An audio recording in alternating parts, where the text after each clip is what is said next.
Okay, let's start. This is session 5, the final session of the Embodied Carbon Symposium, and we are down to looking at the material scale perspectives, although Jane Anderson sort of led us into this from her previous talk. And our first speakers are Lynette Widder and Christoph Meinrenken from Columbia University in the US, who are talking about 3 windows, which sounds very curious. So thank you, Lynette, and Christoph, over to you. Yeah, thank you. Let me just get to the right version of this. That should be good. Yeah, so I'll join everyone in thanking the organizers, Penn State, the other speakers for setting us up so well. What we're going to talk about today is maybe not the material scale, but the detail scale.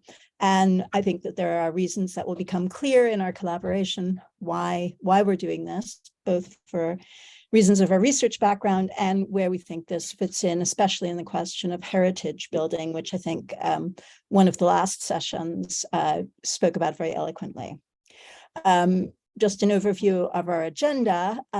Since we are 2 people presenting, it's important to know that we are colleagues from very different backgrounds. I am trained as an architect and architectural historian.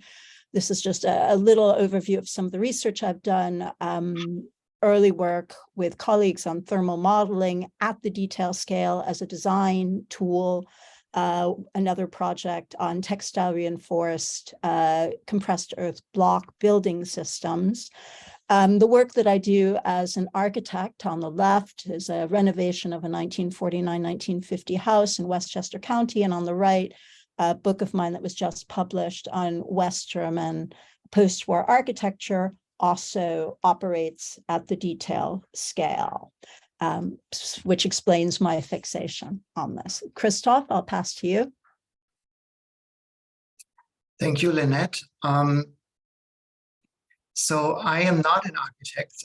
By training, I'm a physicist and mathematician, and I've done quite a few different types of jobs and types of research also in my life, which is why this project was very interesting to me.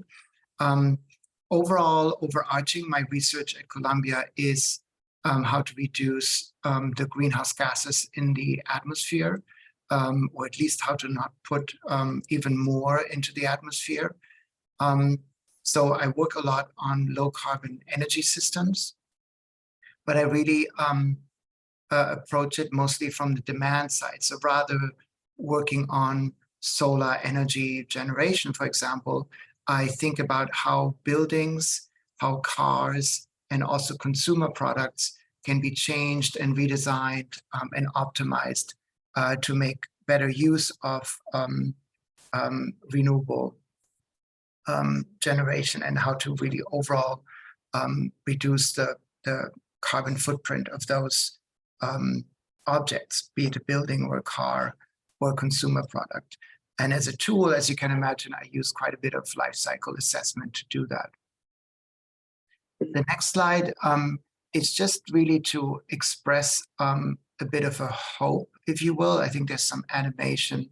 Lynette, if you can click twice forward. Yes, thank you. And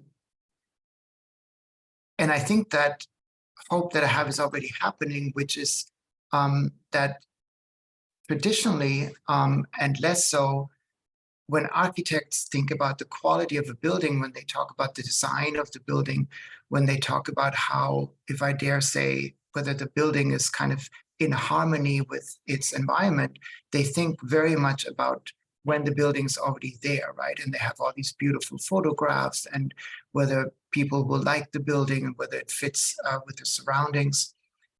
Whereas really this symposium, and I think it's a growing movement in architecture, is to think also equally importantly about the building's past, so all the embodied stuff, and also the future, so demolition. And my hope here is really just that architects overall continue in this evolution to think of the entire life cycle in terms of the quality and the beauty really of the building instead of just in the present. Next one, please. So the premise of this project, the 3 Windows project, we had it at a working title in the very beginning, and we just kept it, to Alice's point, because it kind of had a nice ring to it. The project setup was really the following. Suppose you had a window in a building that had significant historical value, and we'll talk about 3 of those buildings. And suppose you were then faced with a question, this window is old, it might be a little drafty. Should we rip it out and put a new window in through a retrofit? Or should we continue using the old window? And that question, of course, has art historical and preservation considerations, which arguably may be in some special cases more important than anything else. But you can also ask the question from a greenhouse gas perspective. So then, third bullet, energy payback, you will be faced with this question, okay, the new window might have better R value, it might be less drafty. So the building might consume less energy if I put this new window in, but at the same time, I have to build the new window in the first place. And then lastly, and that's really the focus of this presentation, is the building that's there now that you're thinking about ripping out already in and of itself has embodied carbon in that window. And where would that carbon go if, for example, you decide to demolish at least that window through a retrofit? So that was basically the underlying question of our project. And we ask ourselves, does current LCA methodology enable us to figure out the carbon that's already embodied in those windows, some of which, as you'll see, are really quite old.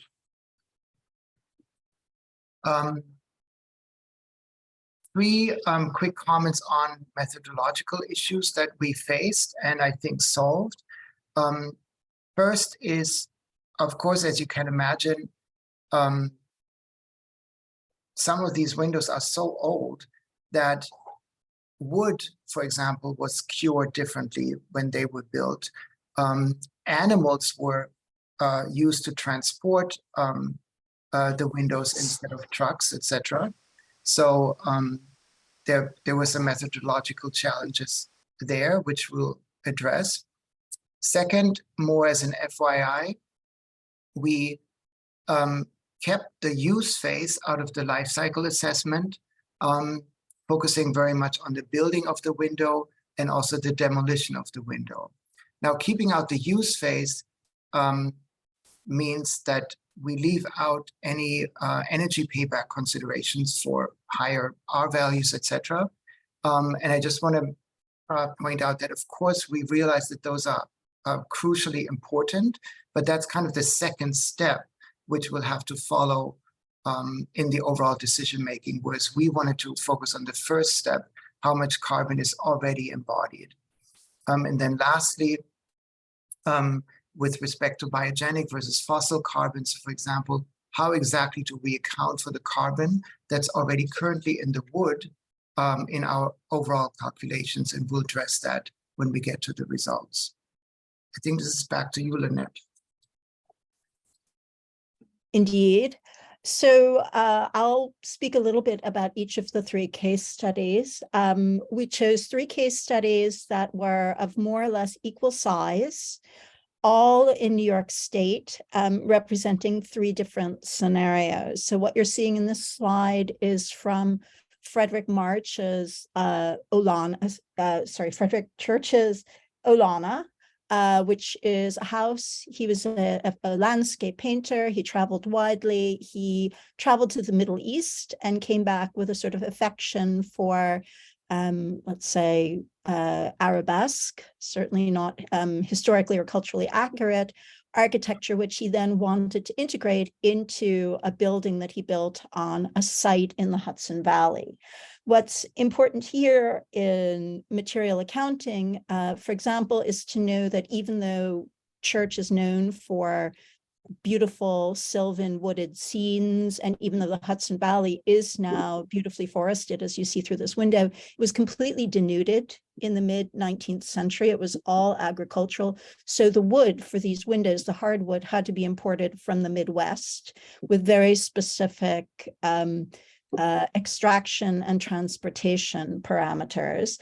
The glass was cast glass, which had to be polished, and the polishing process, for example, eliminated 50% of the original material. So there was a significant amount of research, both historical, cultural historical, social historical, technical, and archival, that went into ascertaining some of these things. And then we were also aided by the U.S. Historic Building Survey, which began with the Work Projects Administration, and what you see as a Historic Building Survey window detail here.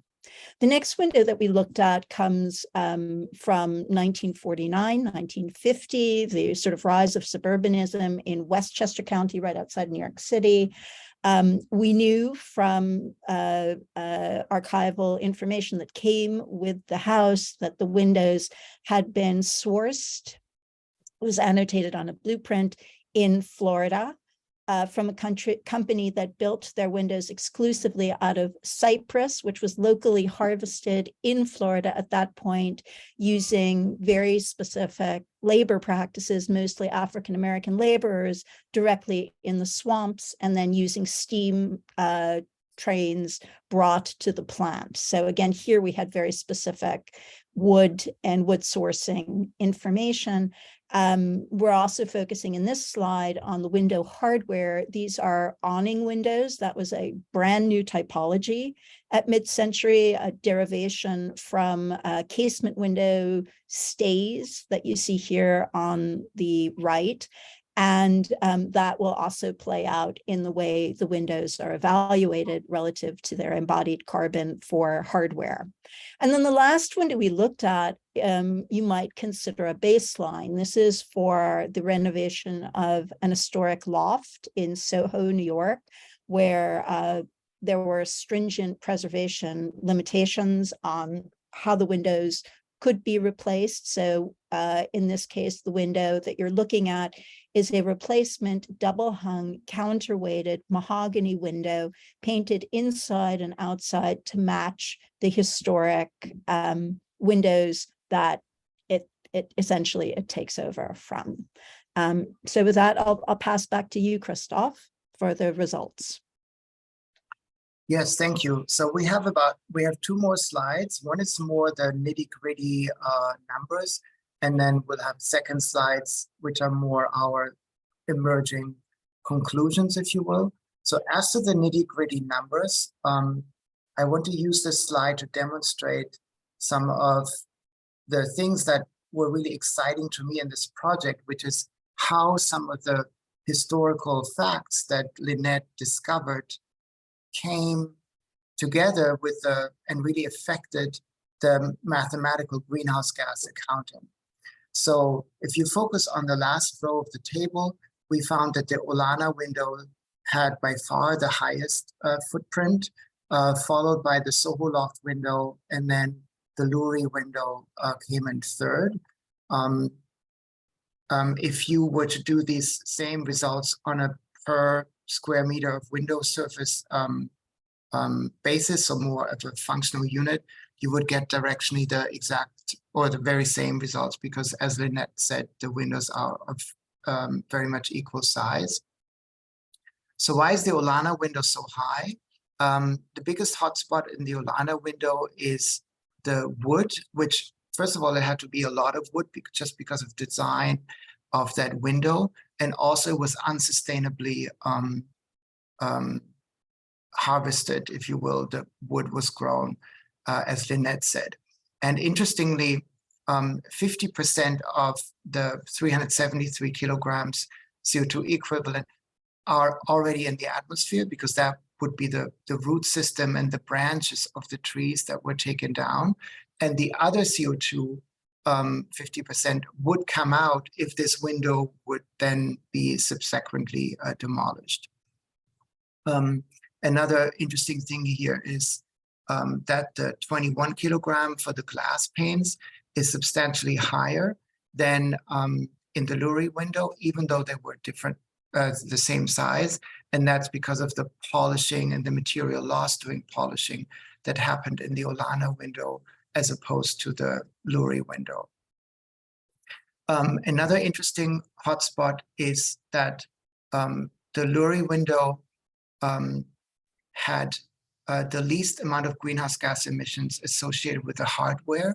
That's because it used that awning mechanism that Lynette was describing that just has less material than counterweights.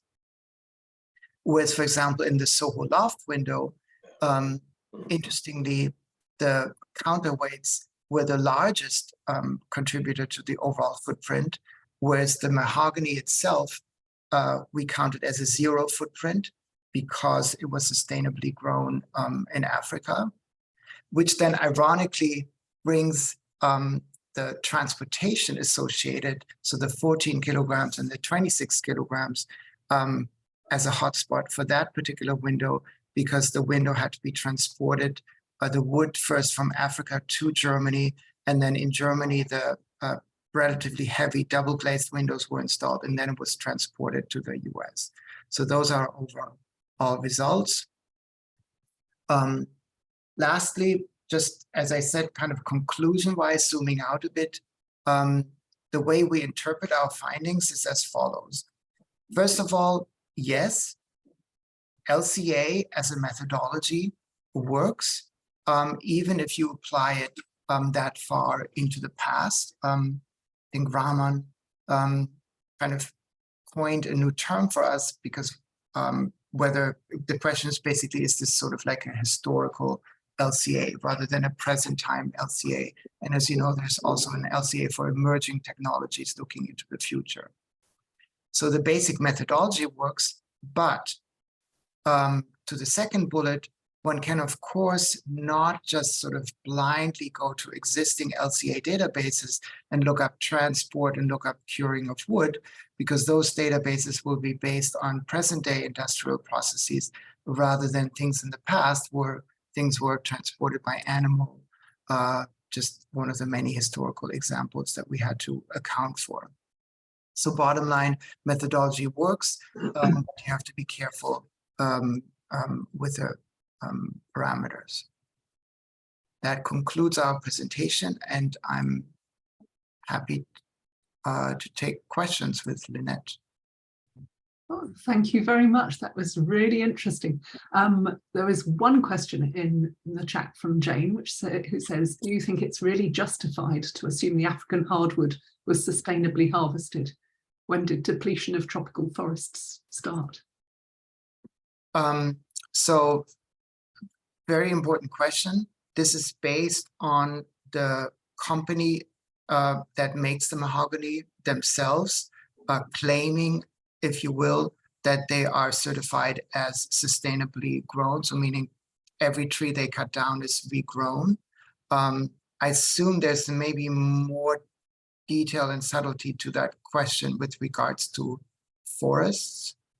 I think it's important also to say that the older windows were all cut from old growth forests. And that was the reason that we were making the distinction as well, right? I think that's important to say, Christoph. Yes. The cypress and the oak and the chestnut and those older buildings were not plantation farmed trees. They were naturally occurring old growth trees. So you could argue that from a ecosystem services perspective as well as from a carbon perspective, because there was no reforestation, the impacts need to be treated differently than plantation grown wood, as problematic as plantation grown wood may be. Yes, but I'm with the person who asked the question that whether even if a wood plantation is certified sustainable, that's still a big question, right? How sustainable is it really long term, etc. I'm fully with that, if that's the direction of the question. Yes, I think another question. So the only follow-up is from Jane too, but I was going to nip in with 1 minute left just to say, so is this comparison of these three different windows, one of course is historic and one is a replacement and one is old but not as historic, not as old anyway, are you saying that the historic carbon, as you call it, can be almost a proxy for heritage value? Or is that coincidental? I think we were trying to show that the two might be correlated, right? That there are crafts traditions, there are other traditions that could be considered as well.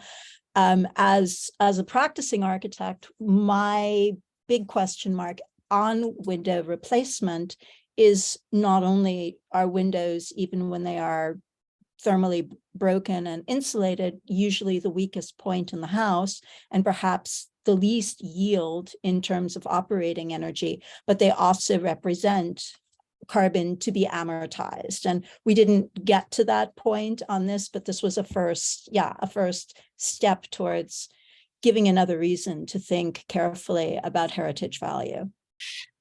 Thank you. That's a really nice way of looking at it and ties back with Freya Wise's presentation from the previous session. And Christoph, you're going to answer, I think, the Q&A question in the Q&A for me.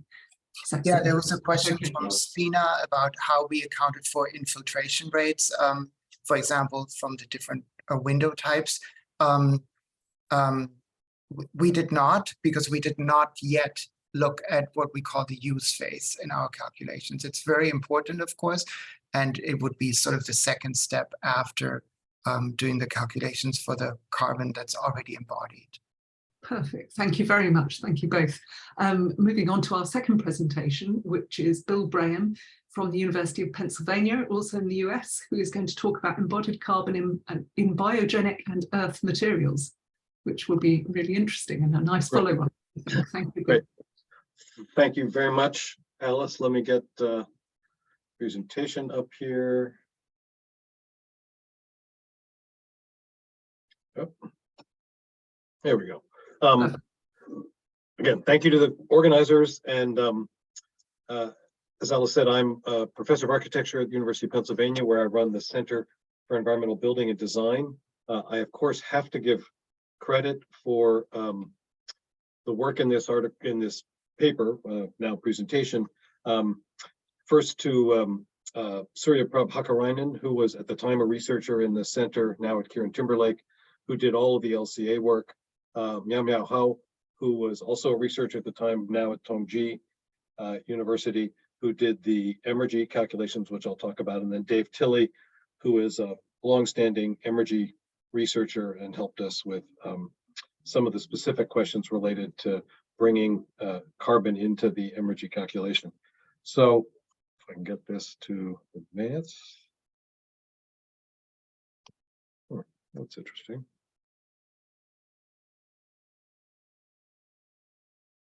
Can you not advance it?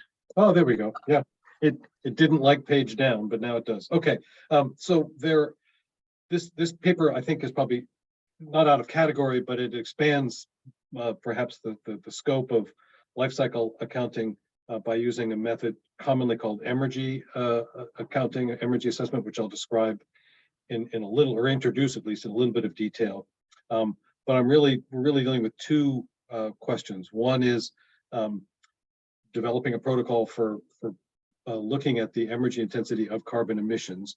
A little bit of this work had been done by other researchers before, but we wanted to bring it in specifically in a way that correlated with what's being looked at by other papers in this conference, by other people looking at building materials. And the second, the technique for doing that is just we used a very simple technique. There has been quite a bit of work in the energy community on techniques for importing LCI data into energy calculations. There's a slight difference in algebra, mostly just a difference in algebra, and a much bigger conceptual difference, which I'll describe. So we used a fairly simple technique, which I won't describe in detail, but just to know that all the data pulled into this is coming from LCI databases. So just for those who haven't encountered energy synthesis before, energy is originated as a way of analyzing or understanding ecosystems, beginning in the 1960s, but more in a more focused way, probably in the 1980s, by Howard Odum, applying it across the spectrum to human and to natural systems. I think see if I can. I've got a whole bunch of Zoom stuff in the way. I can't even see my own screen. There we go. So the maybe the best way I can describe it first is to say that energy analysis is essentially an expanded form of life cycle analysis.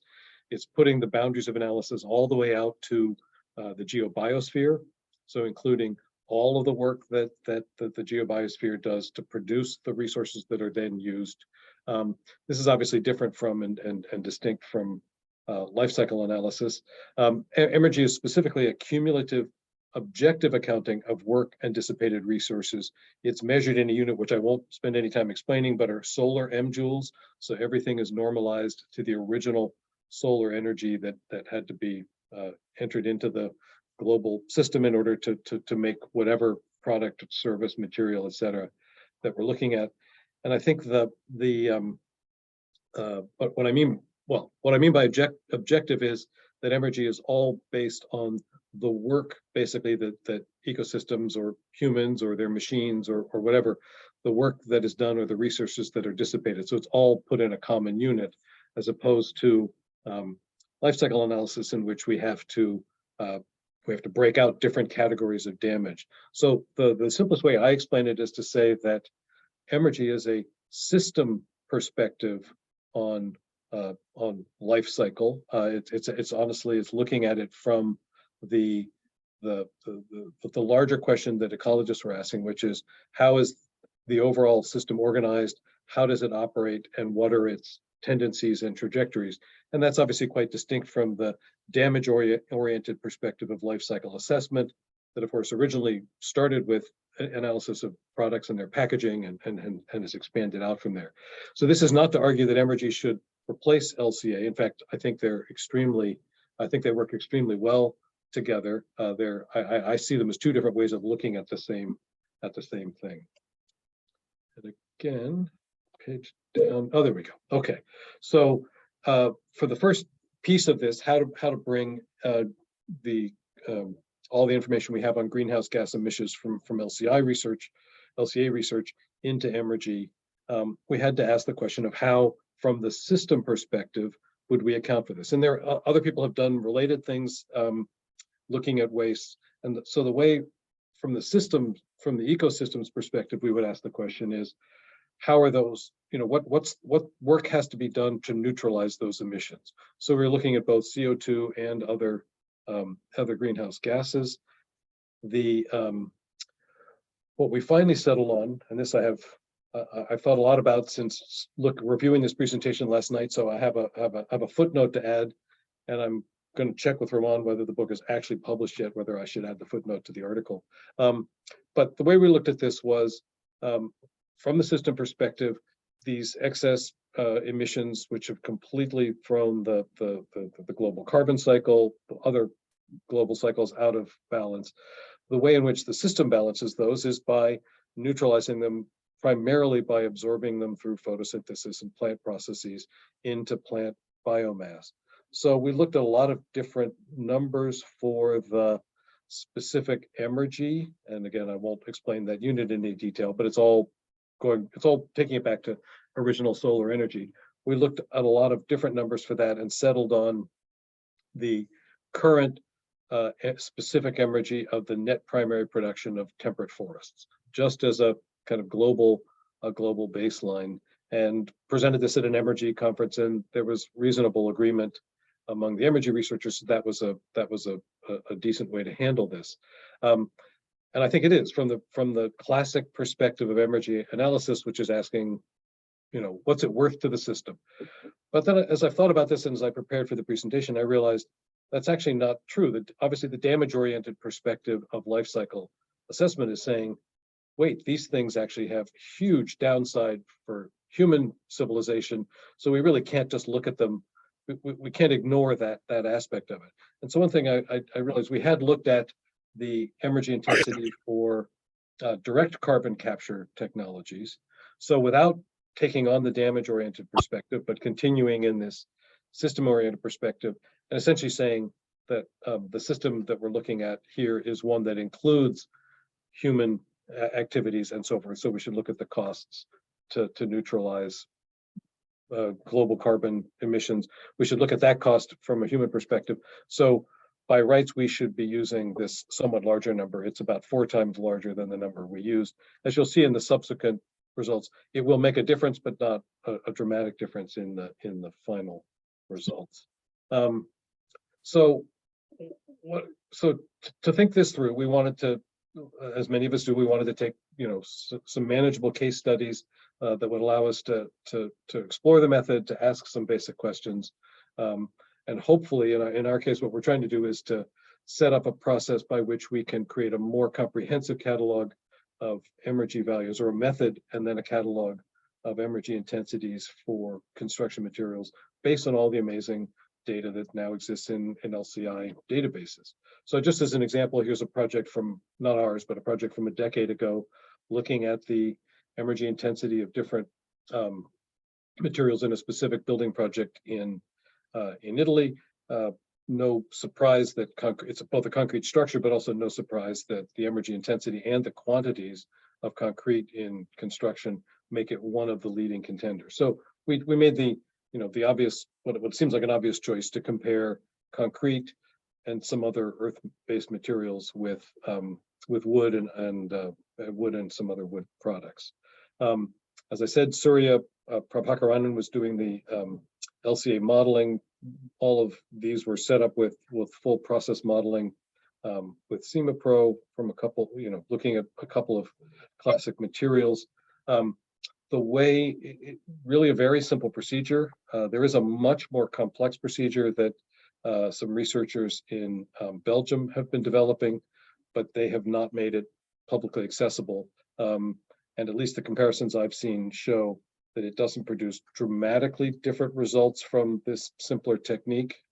So I guess that's to say, we look forward to them releasing that and would happily use the tool they've been developing. But in the meantime, what we've done here is simply exported after the process modeling, we've exported the quantities of inputs and of emissions, and have then used what are fairly standard unit energy values taken from the larger research literature to determine the energy intensity.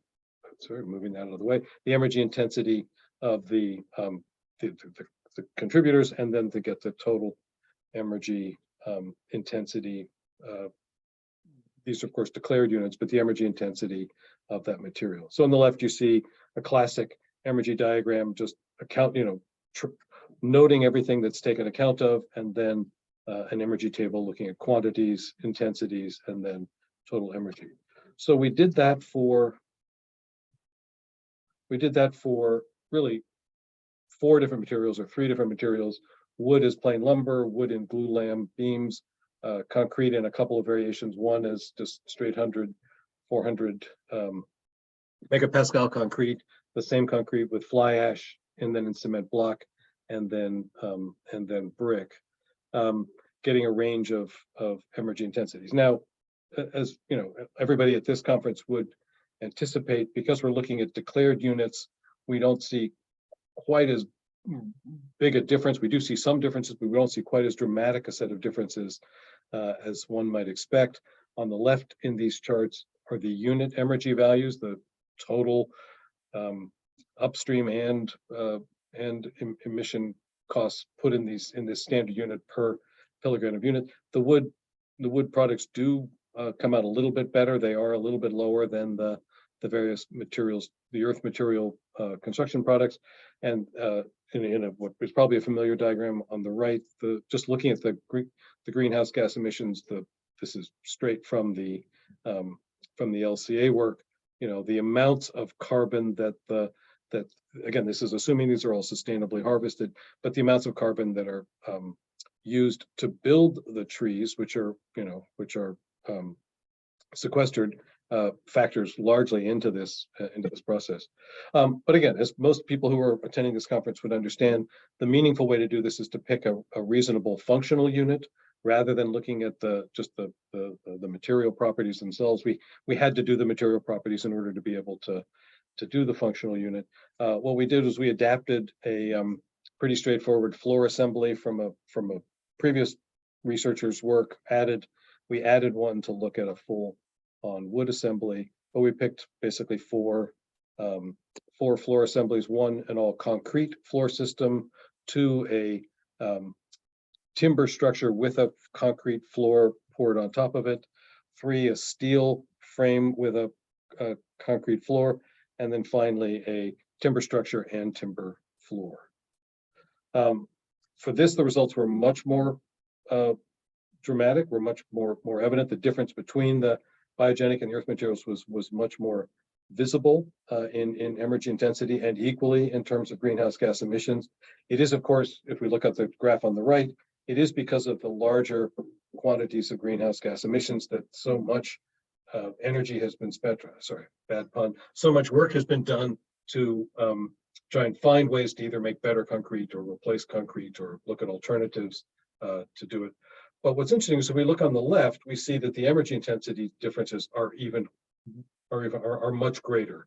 I mean, almost an order of magnitude between the energy intensity for the wood structure, the total wood structure, versus the concrete structure. Not even talking about I won't talk about somebody's going to ask, so I will say that one of the things about energy accounting is it is a cumulative accounting, looking at total cost, even though you might make decisions based on some of the logic that's embedded in LCA. So that means that the energy dissipated to burn the coal, to make the fly ash, which then goes in as a waste product to make the concrete, is added cumulatively into the energy total. But if we just look at the concrete itself, we see it's dramatically higher. But the thing that stands out, and this is something that's been discussed a little bit in the energy literature before, but wasn't ever quite so dramatically obvious, is that the biggest contribution here is not the energies that were expended or the other resources that were dissipated, but are the materials that are used to make up the concrete itself. In particular, it's the sand and the aggregate stone that goes in, and you're thinking, well, wait, why would these be so expensive? So one, maybe just to look at the diagram for a second. So one, in fact, what this number primarily represents is the work that the geobiosphere had to go to make sedimentary stone. So that's a quite complex set of calculations, but it's if you think about it, it's a huge amount of work to make stone, both to form the minerals, to put them in place, to break them down into these usable pieces. So one of the debates within the energy community has been whether one should count that full value as the cost for using this material, because when you're done with the concrete, or when the concrete is at the end of its useful life, you can argue that the sand and stone still have those values, still the work that was put into them to make them is still present, and you could, if you can pull them apart, you could reuse it. It's that value has not been dissipated. And I think that's a fair point, and there's a bit of a philosophical discussion about how to account for that. But what I learned in doing this, and this sort of stands as the big piece of the next work that we're going to undertake. But the thing that became clear in talking to other researchers who've dealt with this is that the value that's not counted here, and there are techniques for doing it for other things like mineral ores and so forth, but the thing that's not counted here is the value of, or the work that it takes to collect sand together all in one place, right? If we're looking at what does it take to get sand to use to make concrete, of course, can't use desert sand, so we're using all alluvial sands. It takes an enormous amount of work over an enormous amount of time, essentially using waterways. I mean, I'm showing a river basin, same thing happened, or similar things happen at the ocean's edge, but we're seeing, layers upon layers of processes of sorting and depositing this in order to make a usable deposit that can then be excavated. So if we think about it the other way around, if the geobiosphere hadn't done that work, the rock existed, how much work would we have to do to either go around and collect all those little grains of sand, which is staggering if you think about it in that way, or to break the rocks apart ourselves, which a little bit of that is already being done as an industry, but it's an enormous amount of work it would take to make sand, to make and or gather sand. So I'll just finish by saying, what this helped us understand was that, you know, and for me, the point of energy accounting is to help us see the bigger picture, to fit the things we're concerned about into a bigger picture, which is that, you know, yes, the greenhouse gas emissions are important, and I think I've now realized a way to make clear how much more important they are in construction materials, based exactly on the work that's being done in LCA, in all the LCA research, but that also these the sand and stone that are used to make concrete are incredibly valuable. We are actually seeing sand scarcities in some locations already. Sand also has a competing use, which is that it's the source for silica used in solar panels, for example.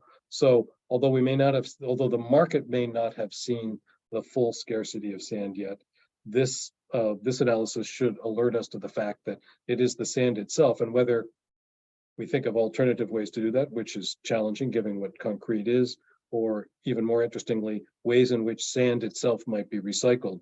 I think that's what this points us towards. Thank you very much.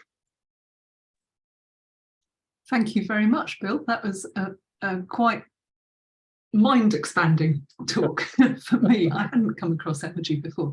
You have a couple of questions in the chat, and they're both from other panelists. So shall I ask them just to ask them themselves? Would you Go mind? ahead. I'm just figuring out how to, there we go. I can turn the share off and see all the faces. Yeah, please. Okay, Jane. Yeah, it looked like the concrete that used fly ash had higher energy, and I just wondered how that's the case, given that you're using waste product from another industry. Right. Yes, and I recognize that in an LCA accounting, it would be counted as a waste product with its, you know, everything put on the previous industry. Energy is always looking at this total cumulative, so it's also counting the carbon dissipated in the production of the not the carbon. It's counting all the energy and resources dissipated in the burning of the coal to make the fly ash. So it's not counting fly ash as free. But so then electricity gets that impact from making the fly ash and using the resources, and exactly, this is also the biggest, people that use it gets it. Exactly, it's the big algebra difference between the way LCA thinks about the world and the way Emergy looks at it. So Emergy, again, it's not to criticize the LCA approach, which is trying to precisely assign responsibility. Emergy is trying to draw this bigger picture and ask, what's the total cost for doing this? So by the way, this doesn't mean there are other metrics we can apply and do get applied to say, is it a good thing? What's the recycling benefit of using fly ash in concrete, which is actually quite high.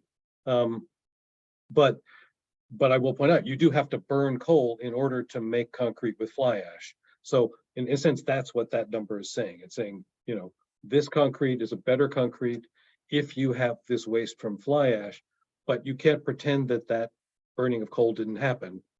Therefore, we see the larger number. Jane's going to have to remain puzzled because we're running out of time. Sorry, Jane. Lynette, do you want to quickly put my question is a little bit of a follow-up. I did understand the Emergy calculation as cumulative, but if I think about, you know, one of the applications of something like LCA is industrial ecology, a circular production, you know, sort of the co-creation of products. Clearly, Emergy would be a bad tool for that because it doesn't allow you to see the benefits. So where do you see the application of Emergy as a tool, or is it more a kind of intellectual, philosophical pursuit to offset damages focused way of doing this kind of accounting and bring it back to non-anthropogenic production? Yeah, so actually there are quite a few Emergy-based papers looking exactly at circular economy, and it isn't that everything is always counted. I mean, I think the rule in Emergy algebra is, you know, the minute some Emergy cycles back and touches its tail, then it is zeroed out. So those benefits can be described. This example with fly ash is not one of them because it's not coming back on itself. It's a good use of a waste product. The recycle benefit ratio looks at the Emergy of doing it originally to the energy of the combined one. And it actually does show that using fly ash is an extremely good thing for, if you're making concrete and you have fly ash available, that's a very good result, right? It has a very high benefit ratio. But again, you can't ignore the fact that you've had to do these other things in order to get this benefit. Thank you very much, Bill. We have to move on to our last presentation for the day, but thank you ever so much, Bill. And there is also one more question in the Q&A, and I wonder if I could ask you, Bill, to answer that in the Q&A. Oh, sure. Yes. Yes. Thank you very much. Yep. So we'll move on to Lola Ben-Alon. Lola is from Columbia University in the US too, and is going to talk about farm to building, catalyzing the use of net zero, natural and healthier building materials, which will be really interesting. Thank you very much, Lola. Thank you, Alice, and thank you everyone for organizing this event and for the book and for really having me as part of this discussion and project. I really appreciate it. And well, I am going to talk about natural materials, but let's first take a wider look about how, very similar to what Bill has just described, whether it's a rock formation or clay soil, nothing is fixed in time and space.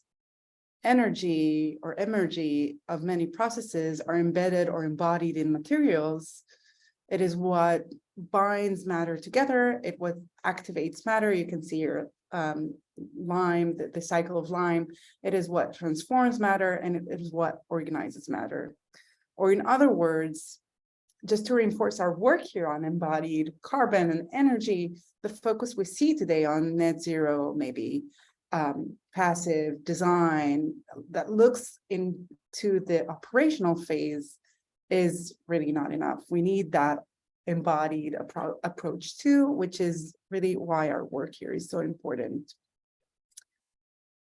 So the focus today on earth materials, and earth materials can be described as a mix that uses fibers for tensile strength, aggregate for compressive strength, and clay as the binder, as the natural binder.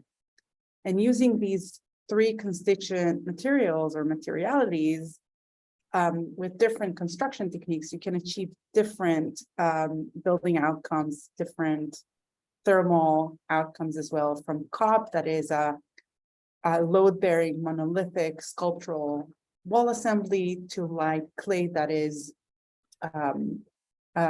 tamped within a structural form. It is not load-bearing, it's an infill system that has higher resistivity, thermal resistivity.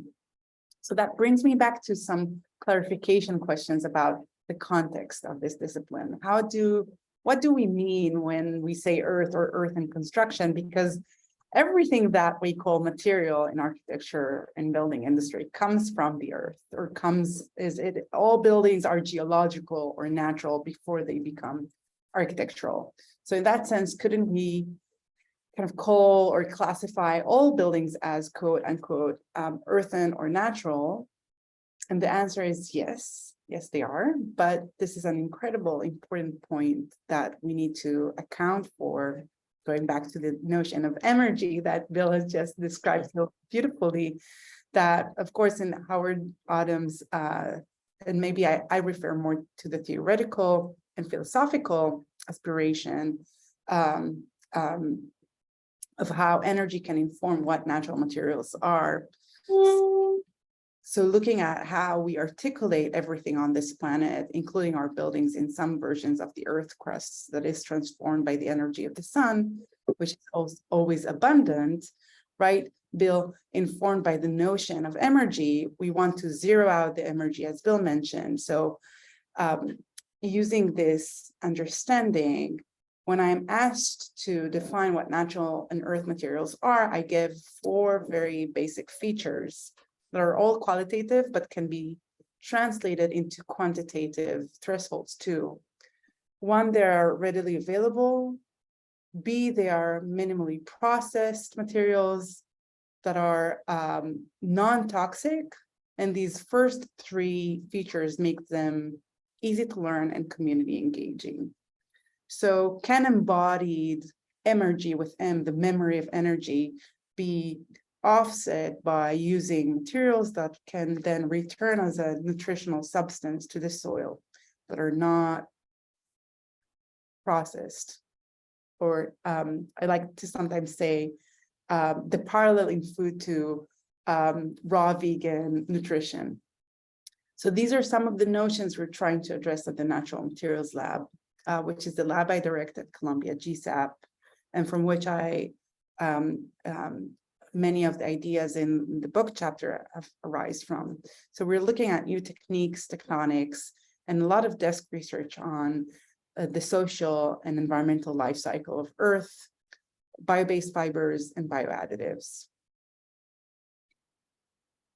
So very similar to how you look at creating the right mixtures or the right recipe in cooking, where each ingredient has its role in the chemical reaction of the mixture and the taste and the texture to make a high performance cookie, so does the work with natural materials is a lot about defining optimal mix design. So that's a lot of what we do in the lab. We are characterizing and we're testing fresh and then dry state properties in terms of from the rheological to the thermal, structural, and durability capabilities of a range of mix designs.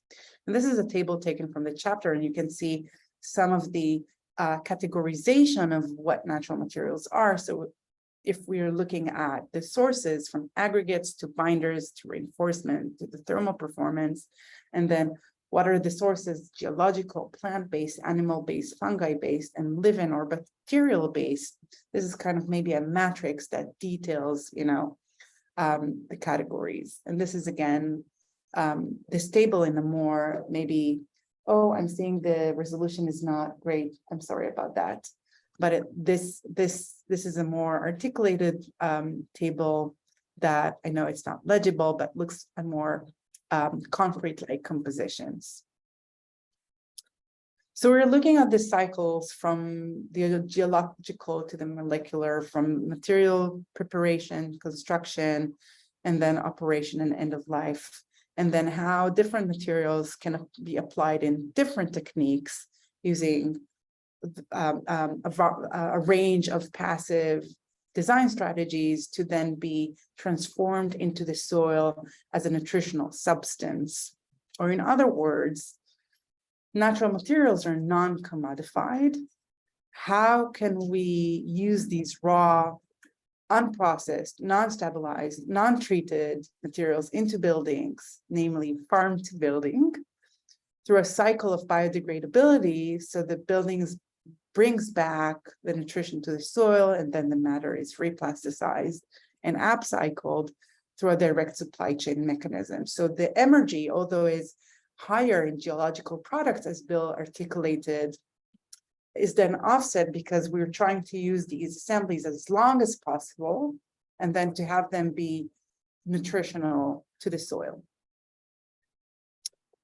So raw or non-stable, I don't like the word non-stabilized. Stabilized, it might imply it's not safe or not standing, but raw earth materials are, again, biodegradable, they are hygroscopic, they act as a humidity flywheel, but they also bring back the affordability of what natural materials, in the essence of natural materials, they're dirt cheap because clay-rich soils, which are the ones we want to use for construction, are actually harvested from foundation excavation.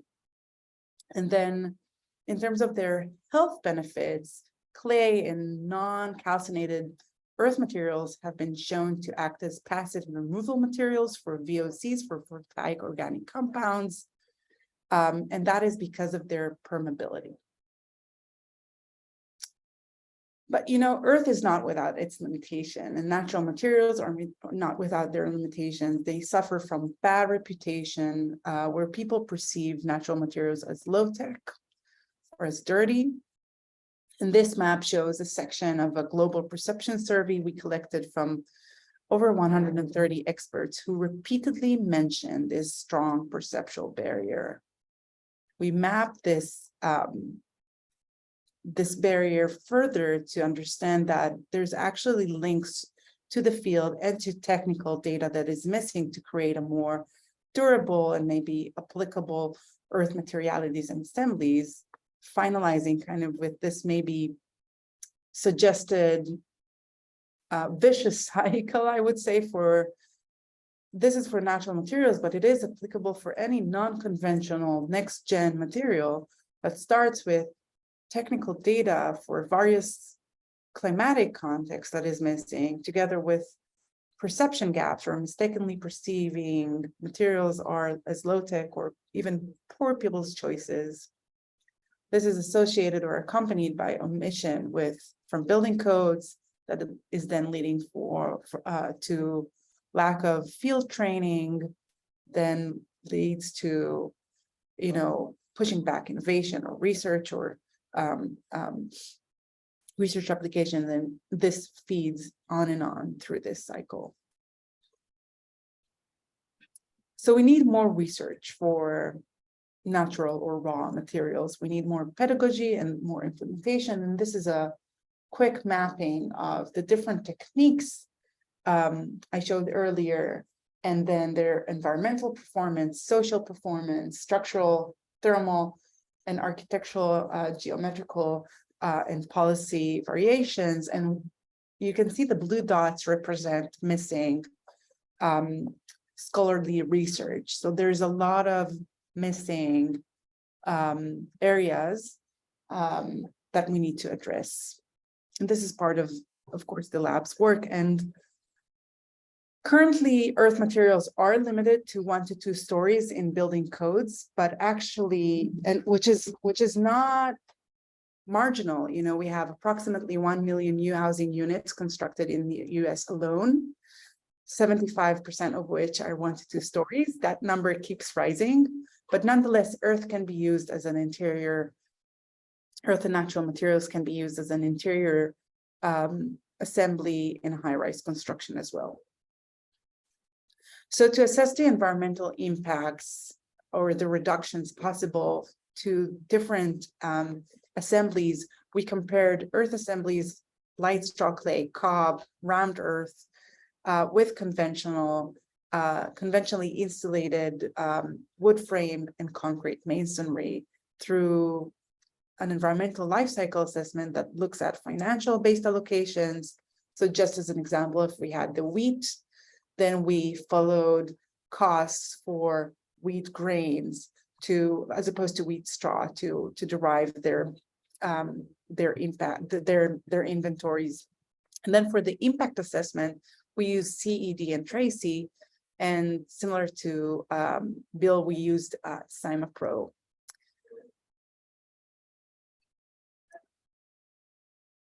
So this is a quick view on the system boundaries that included a cradle to end of life, from creation to the construction and finalizing construction. And there are many life cycle studies and inventories for conventional and biogenic materials, but not for earthen mixtures. Therefore, we had to go through what is an optimal mix design for each vernacular technique to then create an account for the constituent materials and create a life cycle inventory for each assembly. So this is a visual summary of the impact assessment results of the embodied phase. And these results depict that the environmental urgency of earth materials really is deeply ingrained in the embodied portion. So energy demand is reduced by up to 70, specifically 71% of the global climate change impacts, and particulate pollution is virtually eliminated. Although if we're thinking, or if we're accounting if we're accounting for expanding use of earth-based materials into mainstream, there are some local emissions from dust from quarries that are not accounted here. But nonetheless, if we further analyze the sensitivity of these results, even in the worst or worser case scenario of transportation distance increases, even in those scenarios, we still receive a similar result looking at Earth assemblies that outperform their conventional counterparts. So for the operational phase, we use dynamic simulations in Energy Plus, which means that we tested different climates and assessed the thermal properties, the mass and the insulation alongside the hydrothermal properties. So looking at humidity and the ability of an assembly to regulate humidity and what are the trade-offs on the operational temperatures. And this is a final summary of the aggregated, embodied, and operational impacts, including maintenance over a 50-year lifespan. And just to illustrate, we get 65% energy reductions by replacing insulated concrete masonry with insulated rammed earth, or CEBs, can be a parallel. CEBs is compressed earth bricks. And up to 53% energy reductions for replacing synthetic insulation with light straw clay infill, especially in temperate and desert climates, so the extreme climates. And the results are even more dramatic for emissions, just because the emissions resulting from energy generation, but also from chemical reactions during material curing, and then the carbon sequestration. And while the LCA results are really interesting and impactful and have been published and they're great, this work has been evolving since then. This has been maybe 3 years ago, has been evolving into further simulating the thermal and hydrothermal behavior of earth materials, because as you probably know, our energy codes are dictated by thermal resistivity, and mass materials are not working in the same way, and earth materials as a hygroscopic material that has been reported globally as comfortable, or as providing this thermal comfort in continental climates in England, as well as in desert climates in Southwest US. We really wanted to investigate what are the trade-offs, and this is a quick view from a paper that is soon to be published that looks at the heat flux and humidity flux mechanisms within this section of the wall, and how does the hydrothermal capacity applies or influences or informs the ability to regulate temperatures as well. So we're looking at thermal capacity, but we're also looking at social impact. There are different approaches to measuring social LCA, which is one of the main challenges is quantifying somewhat qualitative notions of health, of circularity, and of effects on human labor. Here. So to do so, we had to look at the really social impacts within the industry and identify what are the social inputs and outputs from our system. We developed this, I know this is not legible, but a broad view of this big table of categories that were then divided into subcategories and analyzed into their hotspot analysis using an online survey. This is a preliminary result from this social LCA survey that had really interesting response rate from both the earth or natural materials family and the conventional materials family. So we approach designers, contractors, producers, engineers, and users. And you can see now, these are my last few slides, 3 different ways to visualize the results. This first one shows the scores for each question based on the life cycle phase for each material. And in this example, in this case, you can see that the earth and bio-based materials scored overall pretty high, as the circle is 75 or 80% colored.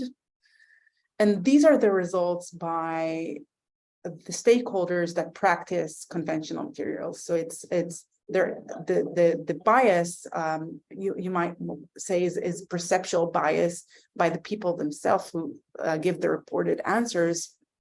And you see that the left circle is much fuller, implying that for all life cycle phases, more or less, bio-based materials scored higher in terms of the perceived social aspects by users and experts. And the second graph highlights the percent of responses for each question organized by the social impact category. And you can see that the conventional materials received kind of more reds or more negative impacts. But the one thing that is really interesting, and if we translate it to this, is that the only category where conventional materials scored by their stakeholders higher was in the workers' conditions. So in other words, people who practice concrete perceive their work conditions better than people who practice earth materials or natural materials. And that's an interesting result. So just to conclude, because this is such a short presentation, if there are three takeaways I really want listeners to take with them, is that first, we need to enrich uniform and installation-driven energy requirements to capture also mass and hygrothermal benefits. It's there are thermal behaviors that we need to encapsulate and address. The second thing is that we need energy codes to account for more than operational approaches, as we are all here. I know I'm preaching to the choir, because it's not about adding a good layer of insulation. It's really about how that insulation was produced, how it is demolished, whether it is toxic at the end of life. And lastly, just as an anecdote, that the best thermal performance in our simulations was achieved by using a hybrid, a mass and an insulation assembly. And I know my time is out, so I'm just going to show, and without speaking too much, we need to see how that, happens in reality, or what are demonstration of these kind of materials. This is raw round earth installation we inaugurated. Actually, Lynette was a part of this project this summer in Lamont Doherty Earth Observatory that is part of Columbia University. It has no cement. And students really looked at the tools and formwork used in this 2-week intensive workshop, including the formwork, the metals, the wood, and also traced the distance for each participant to travel, which is another expression of carbon footprint.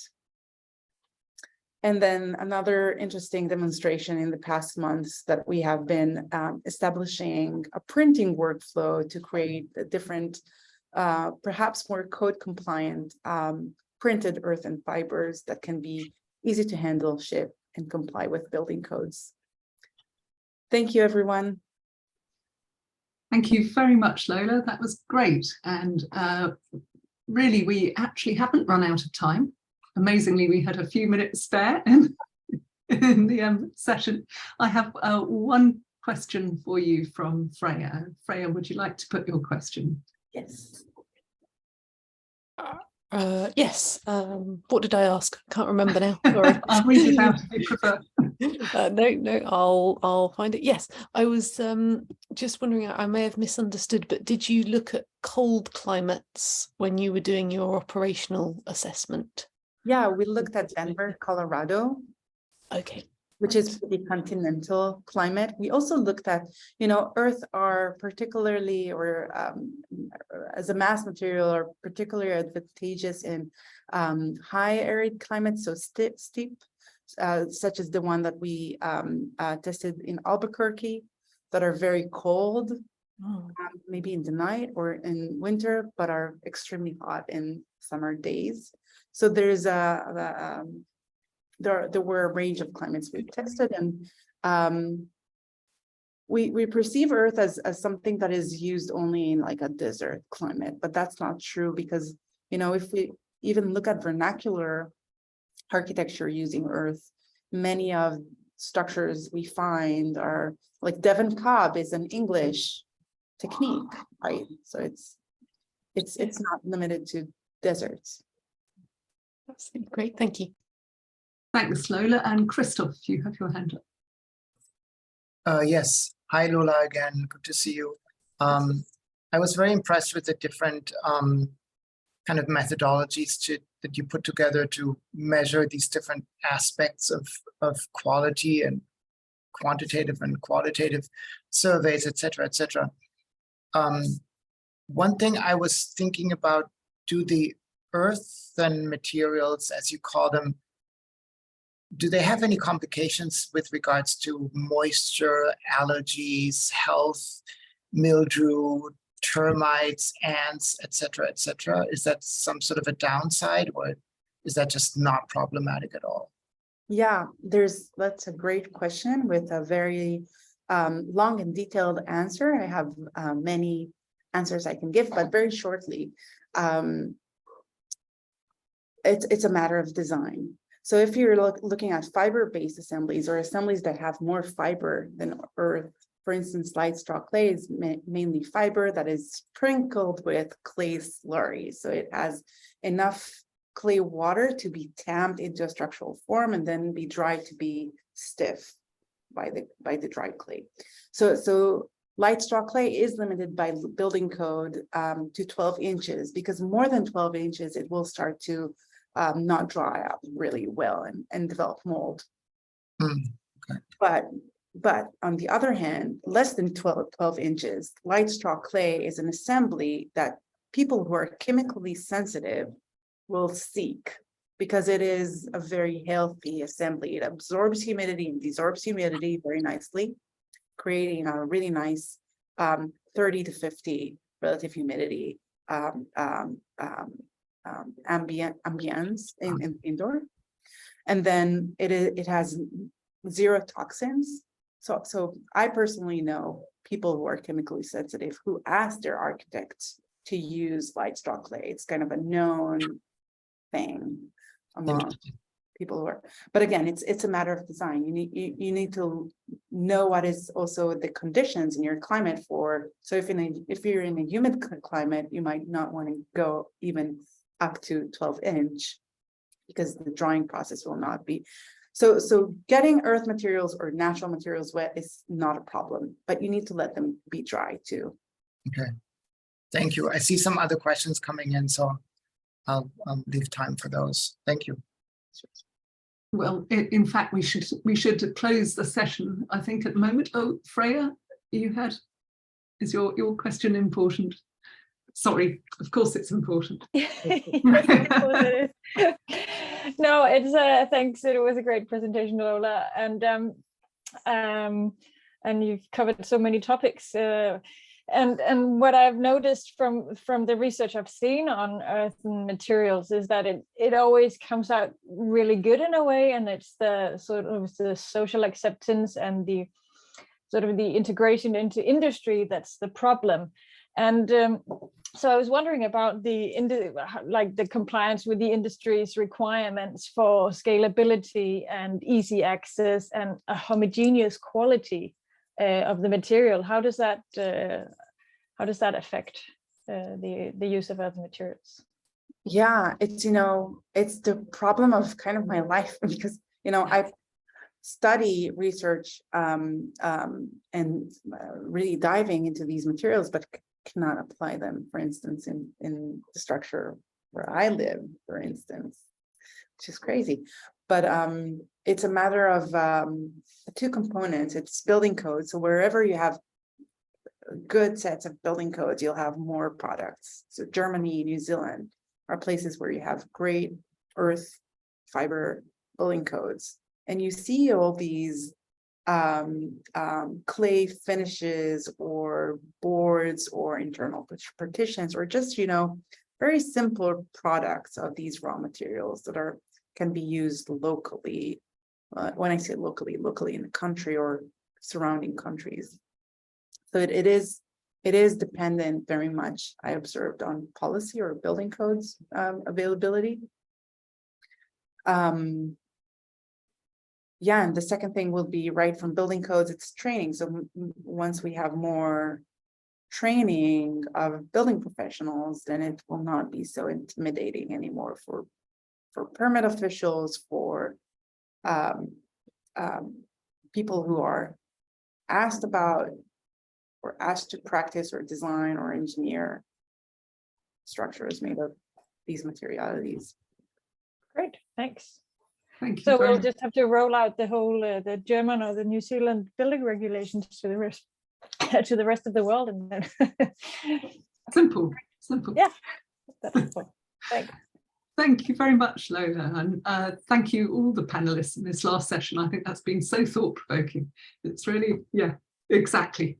Thank you very much for coming and presenting and sharing your ideas with us, and it's really helped us, we were saying yesterday, to develop our own responses. Raman and I are going to write little introductions to each of the sections in the book, and so hearing the presentations together is a great way of us putting them all together and working out the links